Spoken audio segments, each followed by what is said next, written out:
Bonjour, je m'appelle Camille Gérard-Chanudet et je vais vous présenter une communication sur les liens qui unissent les représentations fictionnelles d'intelligence artificielle au développement bien réel d'outils d'intelligence artificielle et notamment d'outils d'apprentissage automatique ou machine learning. L'idée de cette communication, c'est que si ces évolutions techniques-là, bien réelles, elles ont inspiré un grand nombre de représentations artistiques, que ce soit des livres, des films. Euh, L'inverse, on peut faire l'hypothèse que l'inverse est vrai aussi, c'est-à-dire que les représentations culturelles des outils d'intelligence artificielle impactent l'espace social au sein duquel les outils bien réels d'intelligence artificielle se développent et donc, dans une certaine mesure, la forme que ceux-ci peuvent prendre. Cette présentation, elle se fera à partir d'une étude de cas, celui de la justice, et des liens que les représentations fictionnelles d'outils de justice prédictive, notamment le film et la nouvelle Minority Report, entretiennent avec les développements d'outils dits de justice prédictive en France aujourd'hui. Cette étude, elle est basée sur le travail de terrain que je mène dans le cadre de ma thèse en sociologie, et notamment sur des entretiens menés avec l'ensemble des acteurs du développement de l'intelligence artificielle juridique, que ce soit des techniciens, développeurs, data scientists, ingénieurs, ou des profils métiers, magistrats, avocats, euh, greffiers, voilà, d'une part. D'autre part, sur l'analyse d'un corpus documentaire constitué des objets communicationnels, des supports de communication des entreprises et des structures conceptrices, de rapports publics au sujet de l'intelligence artificielle et de dossiers de presse aussi à ce sujet. Et ce matériau-là sera croisé avec donc l'analyse du film et de la nouvelle Minority Report. Justement, en parlant de Minority Report, l'idée, ça va être de montrer la façon dont ces objets culturels-là ont construit un répertoire normatif autour de l'intelligence artificielle juridique et en particulier de l'intelligence artificielle prédictive. Euh, je me base sur donc la nouvelle de Philippe Cadic, Minority Report de 1956, et sur son adaptation cinématographique par Spielberg en 2002. C'est assez intéressant d'ailleurs de voir que ces deux dates-là correspondent à deux phases de boom bien réelles de l'intelligence artificielle dans les années 50 avec l'apparition du terme tout simplement, et puis la machine de Turing, toutes ces évolutions techniques. Et dans les années 2000, pour le film, on est juste après l'hiver de l'intelligence artificielle et le renouveau des développements techniques dans ce domaine, avec notamment la victoire de Deep Blue sur Kasparov à la fin des années 90. Donc là déjà un petit lien entre fiction et représentation culturelle. Ces fictions-là, Minority Report, elles véhiculent un imaginaire autour de l'intelligence artificielle qui s'inscrit dans une lignée beaucoup plus longue de tout un ensemble de productions culturelles autour de l'intelligence artificielle sur lesquelles je ne reviendrai pas, mais juste à bien en tête que ce n'est pas deux éléments isolés, mais bien une partie d'un tout beaucoup plus grand et beaucoup plus riche. Minority Report, je ne m'étendrai pas sur l'histoire plus que ça. D'ailleurs, je pense qu'une communication de ce colloque y est spécifiquement dédiée. Mais juste pour rappeler l'idée générale, on est en 2054 à Washington et un système qui s'appelle Pre-Crime a été mis en place.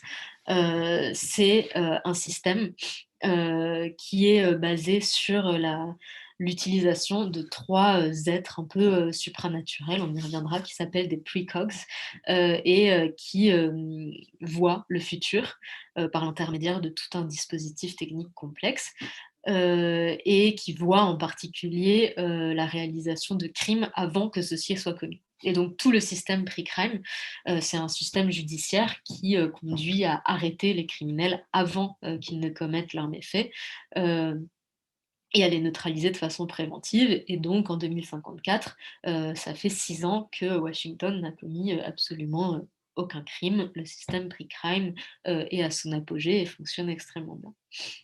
Ce système-là, pre-crime, qu'on peut qualifier, d'intelligence artificielle, Heu, il a plusieurs caractéristiques intéressantes qui vont nous permettre par la suite de faire le lien avec, les développements bien réels de l'intelligence artificielle.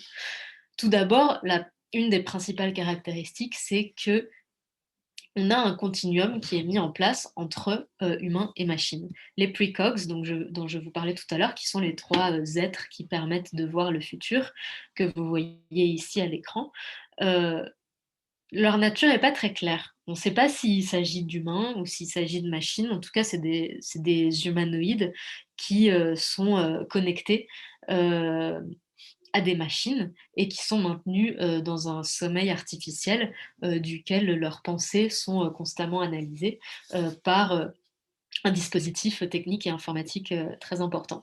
Dans, la nouvelle de Philippe Dick, on explique justement, comme vous le voyez dans la citation à l'écran, que, leurs paroles sont tout à fait, incohérentes, qu'ils prononcent des mots arbitraires et que tous ces ensembles-là de langage sont analysés, comparés, assemblés sous la forme de symboles visuels, par tout cet ensemble machinique qui les entoure. Donc finalement, c'est les machines qui donnent du sens à ce qui est, créé par, ces formes humanoïdes.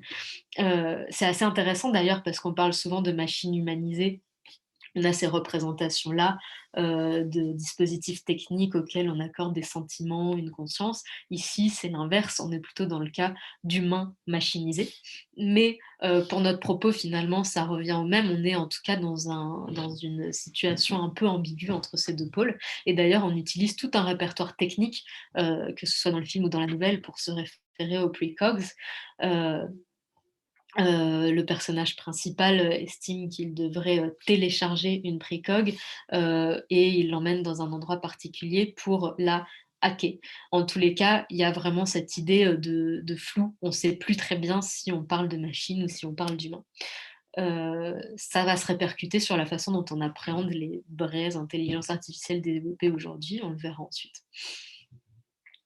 Ensuite, dans Minority Report, on accorde à ce dispositif-là, du pre-crime un certain nombre de qualités, en particulier les 3 qualités, suivantes, qui vont être importantes, aussi dans les développements réels de l'intelligence artificielle. La première caractéristique qui est très importante, c'est que, hem, les prédictions dépassent l'entendement humain. Ce système-là n'est pas compréhensible par les acteurs humains qui travaillent avec. Les policiers, qui, travaillent au quotidien avec les precogs ne comprennent pas leur fonctionnement et d'ailleurs, ils ne peuvent pas être en contact directement avec eux, ils n'ont pas accès à cette pièce-là et ils ne cherchent pas non plus à en savoir plus. Le personnage principal va au fur et à mesure en apprendre davantage, mais en lien avec sa situation particulière. S'il lui était rien arrivé, il en aurait toujours pas su plus. Heu, L'intelligence, surnaturelle, de ces êtres-là, cette intelligence, exceptionnelle, elle amène une certaine déification de ces entités-là. Dans le film, à un moment, l'un des personnages dit: «Il vaut mieux ne pas penser à eux comme si c'était des humains». D'ailleurs, ils sont beaucoup plus que des humains. Heu, on comprend pas, les precogs, on comprend pas le fonctionnement de ce système-là. Et pourtant, c'est un système qui a été mis en place par des humains, simplement pas les mêmes, pas ceux qui travaillent au quotidien, avec les precogs. Les inventeurs de ce système-là, d'ailleurs, ils sont très éloignés géographiquement. Il y en a 2 au moins qu'on rencontre, dans le film, qui sont, maintenant à la retraite et qui vivent tout à fait en marge de ce système-là et c'est intéressant de faire le parallèle avec la façon qu'on a de considérer les intelligences artificielles bien réelles, c'est-à-dire que les utilisateurs des machines et leurs concepteurs, beh, c'est pas les mêmes personnes et du coup la conception qu'on a de leur fonctionnement ne peut pas être la même non plus. Ça, c'est la première caractéristique. La seconde caractéristique qui en découle assez largement, c'est la perception d'objectivité, absolue qui est associée à ces machines-là. Les prédictions, elles sont justes et on les questionne pas. D'ailleurs, comment on ferait pour les questionner puisque on les comprend pas, complètement. c'est quelque chose qui n'est pas du tout questionné. Il y a 3 precogs, il peut y avoir une divergence de vue entre ces 3 precogs-là, mais c'est pas parce que l'un d'entre eux se serait trompé, mais simplement parce que le futur qui est prédit, est incertain.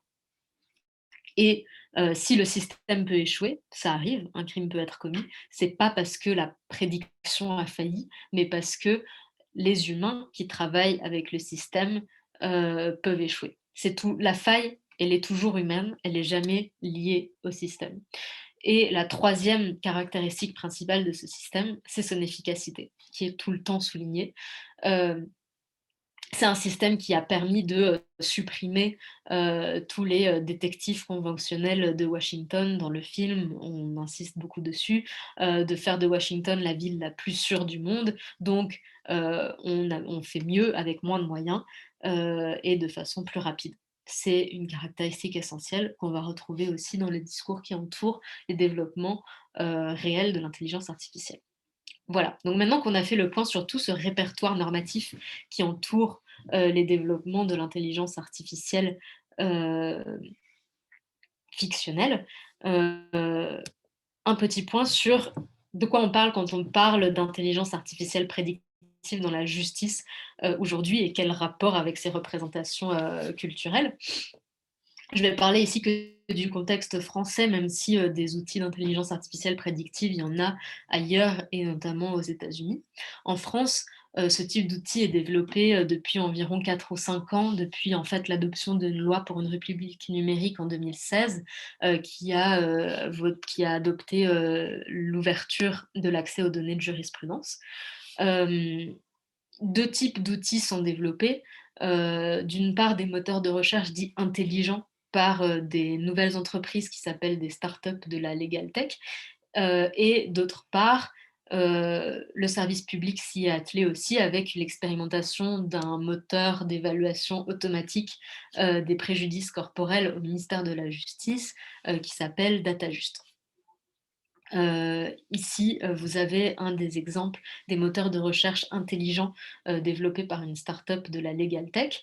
L'idée, c'est, le fonctionnement, de ces outils-là, c'est que, on va, avoir une très grande quantité de données de jurisprudence, des jurisprudences passées, qui vont pouvoir être annotées à la main par des équipes dédiées, que ce soit des agents administratifs, des juristes, des data scientists, des stagiaires, qui, vont indiquer sur le document des éléments importants. Dans le cas des préjudices corporels, par exemple, on va pouvoir annoter, hem des caractéristiques concernant la victime, son âge, son sexe, sa profession, concernant, le préjudice qu'elle a subi, quelle partie du corps, quelle gravité et des indications concernant, l'indemnisation qui a été accordée, si elle a été accordée ou non et le montant accordé. Tous ces éléments vont être reportés à la main sur le document, ce qui va permettre, ensuite dans un deuxième temps, avec l'usage, de modèles d'apprentissage automatique, à la machine de reconnaître progressivement sur de nouveaux documents ce même type d'éléments et donc d'une part d'effectuer des statistiques, comme vous pouvez le voir sur l'image à l'écran, des résultats qui sont généralement, donnés, dans des cas similaires, et d'autre part de prédire, avec des guillemets, ce qui se passerait, en tout cas la probabilité qu'une issue soit adoptée ou non, si un cas similaire, et c'est là toute la question, qu'est-ce qui est similaire ou pas à un autre cas, heu, quelle solution pourrait être apportée, dans, un cas tout à fait nouveau, qui n'a jamais été présenté, à un magistrat. Ça, c'est ce à quoi ressemblent les outils qui sont dits d'intelligence artificielle prédictive aujourd'hui en France. Quel lien, avec les intelligences artificielles fictionnelles dont on a parlé juste avant et en particulier le système de pre-crime? On peut questionner la similarité, sur certains points en particulier, notamment sur le point, l'incertitude sur le caractère, humain ou machinique de ce dispositif-là. Ici, on voit que ces systèmes d'intelligence artificielle, ils sont conçus à tous les niveaux par des travailleurs humains, dont les tâches s'articulent. D'une part, l'expertise métier, les juristes, les magistrats qui travaillent à la définition des catégories, d'autre part des chercheurs en mathématiques qui développent les modèles mathématiques nécessaires à l'apprentissage, des data scientists qui sélectionnent et optimisent les paramètres de calcul, et des travailleurs du clic qui annotent de très grandes quantités de données. Donc ici, on voit très bien que c'est des outils techniques qui sont le résultat de travail de tout un tas de groupes professionnels. Et de ce fait-là, l'idée d'une objectivité absolue de ces outils-là, elle est très largement questionnable parce que la façon dont ces outils-là fonctionnent sont le résultat de choix qui sont effectués par ces professionnels-là à toutes les étapes de la chaîne de leur construction et qui sont représentatifs de l'agencement social particulier qui entoure leur création. Voilà. Mais malgré tout, malgré cet éloignement finalement des outils d'intelligence artificielle contemporains des représentations fictionnelles qu'on en a, euh, la fiction, elle est très très largement, fréquemment convoquée par les acteurs des mondes sociaux qui sont en prise avec le développement de l'intelligence artificielle. Et donc, on réintègre d'une certaine façon la fiction dans la réalité à cet endroit-là.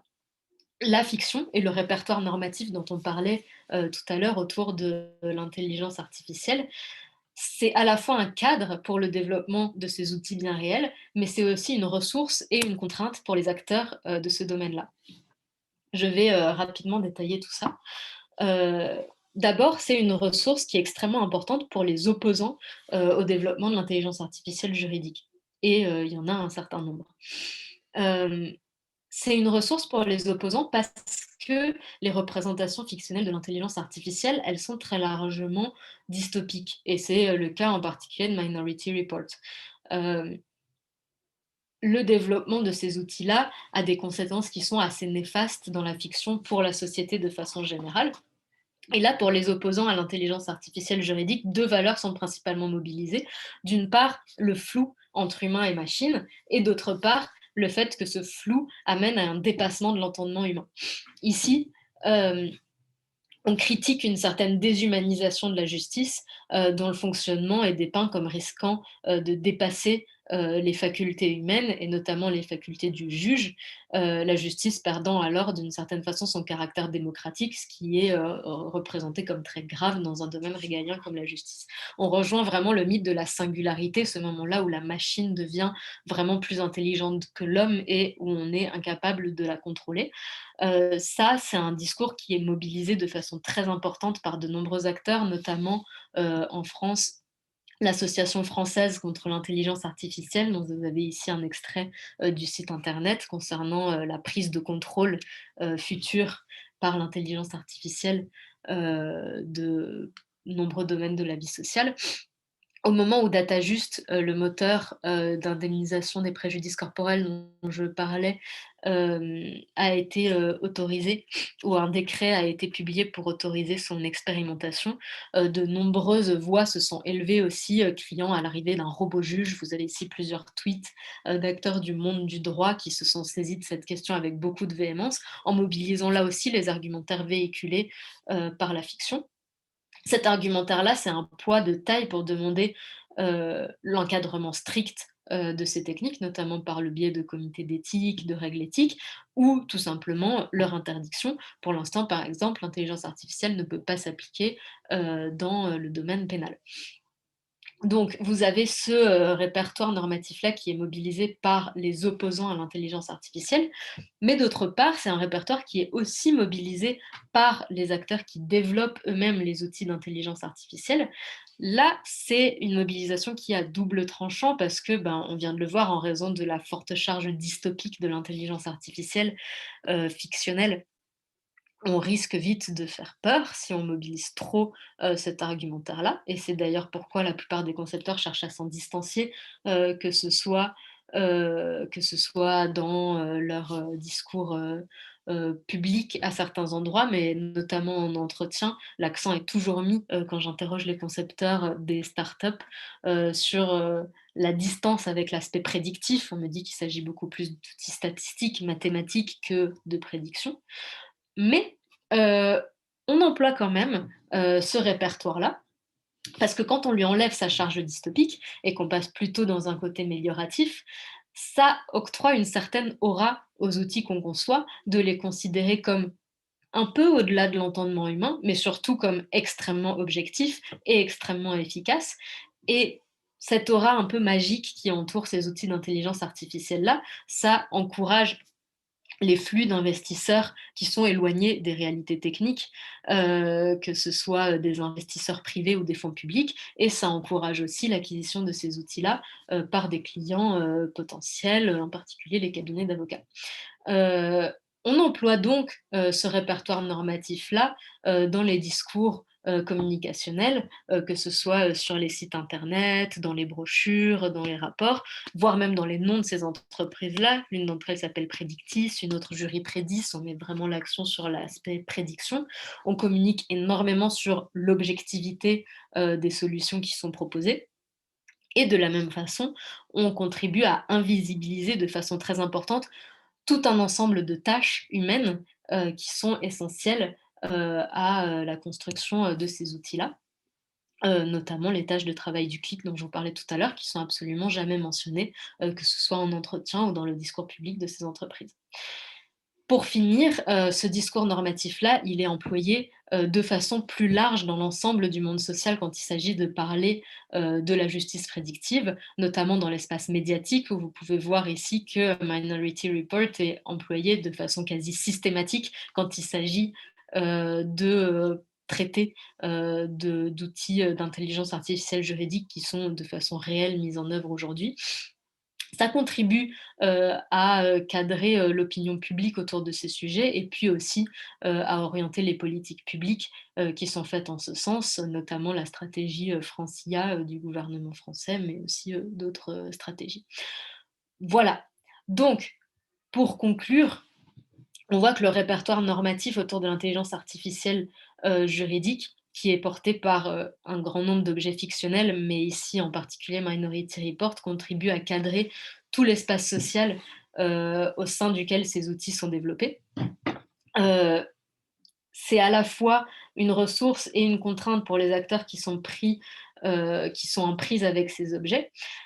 D'une part, ça participe à leur essor parce que ça contribue à orienter des fonds vers le développement de ces projets-là et ça permet aussi de mobiliser des clients potentiels qui sont séduits par justement ces soi-disant valeurs d'objectivité et d'efficience. Mais d'autre part, ça contribue aussi à masquer des réalités sociales qui sont extrêmement importantes autour de ces outils-là et qui sous-tendent leur développement, notamment en termes d'identification de la responsabilité humaine dans les résultats algorithmiques, que ce soit au moment du choix des données, de leur labellisation, de la détermination des catégories à identifier ou encore des seuils de calcul. Tout ce travail humain-là, qui est absolument nécessaire au développement de ces outils-là, est invisibilisé par la mobilisation de ce répertoire théorique et du coup, ça devient extrêmement difficile de questionner l'endroit où se trouve cette responsabilité-là. Donc la mobilisation de ce répertoire normatif fictionnel est lui aussi à double tranchant dans le monde social de l'intelligence artificielle juridique. Merci.